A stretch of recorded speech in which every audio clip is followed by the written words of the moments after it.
I remember that night with vivid clarity, even though I wish I didn't.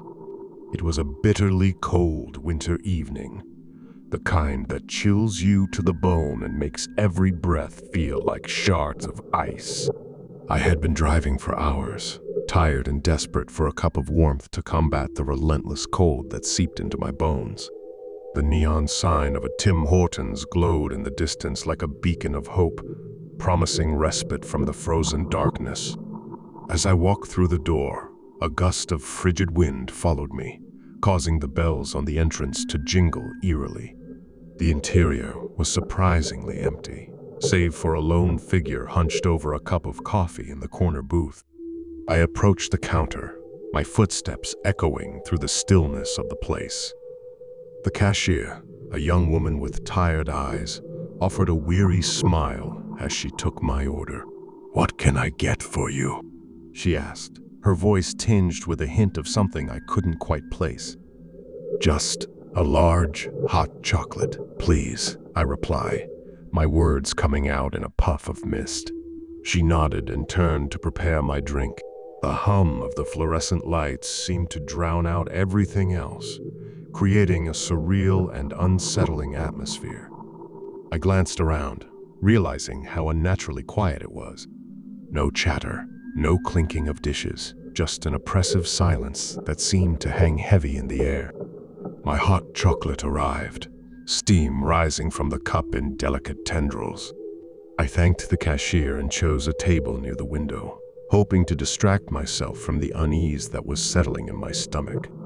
As I sipped the hot liquid, I stared out into the night, watching the snowflakes dance in the glow of the streetlights.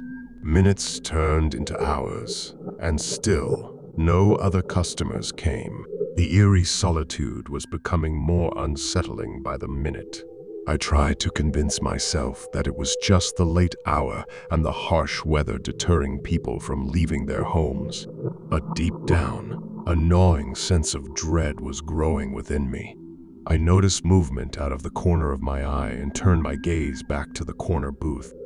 The figure that had been sitting there earlier was now standing, facing the wall. Their shoulders shook with what appeared to be silent sobs.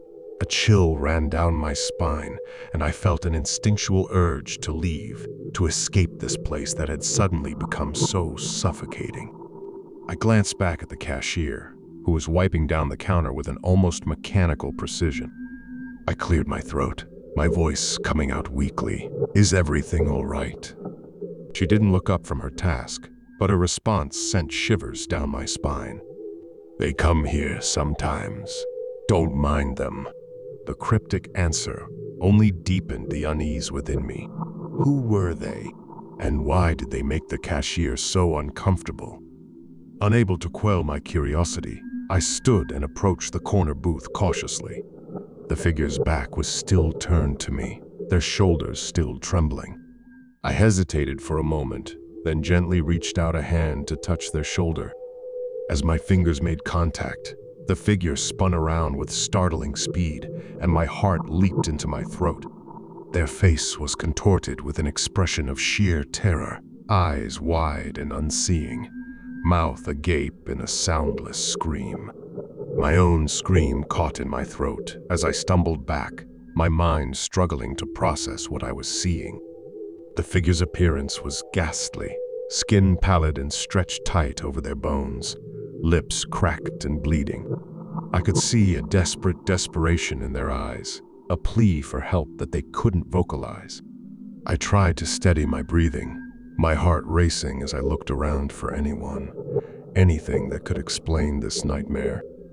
A whisper of movement caught my attention, and I turned to see the cashier standing behind the counter, staring at me with an expression of both pity and resignation. "You see them now, don't you?" she murmured, her voice carrying a weight of resignation. "What? What are they?" I managed to choke out, my voice trembling. "They're trapped," she replied, her voice barely audible above the pounding of my heart. "Lost souls, stuck in a cycle of fear and torment. They come here, seeking refuge, but they can never find release." I wanted to run, to flee from this nightmare, but a morbid curiosity kept me rooted to the spot. Is there anything I can do? The cashier shook her head, her gaze haunted. No, they're beyond our help. Beyond any help. As I looked back at the figure in the booth, I felt a surge of compassion mixed with dread. This wasn't a place of solace. It was a prison of terror. And somehow, I had stumbled into its twisted reality. The night wore on, the minutes stretching into eternity. I sat in the corner booth, opposite the tormented soul, the weight of their anguish pressing against me. I could almost hear their silent cries, their pleas for release that would never come. Cashier watched from her post, her eyes filled with a mixture of sorrow and resignation. I was trapped here, just like them, ensnared by the same cycle of fear and despair. Time seemed to lose all meaning as I sat in that booth, haunted by the presence of the tortured soul before me. The cold seeped into my bones, but it was nothing compared to the chill that had settled in my heart. And as the first rays of dawn broke through the window, bathing the room in an eerie light, I realized the truth. I was now a part of this nightmare, forever bound to the horrors that lurked within the walls of this Tim Hortons. The realization sent a shudder through my soul, and as the figure in the booth let out a silent scream, I joined them in their endless torment. So, dear reader, if you ever find yourself driving through the freezing night and you see the glow of a Tim Hortons in the distance, beware.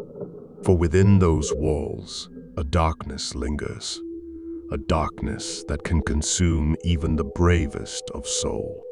And once you enter, there may be no escape from the bone-chilling horrors that await you.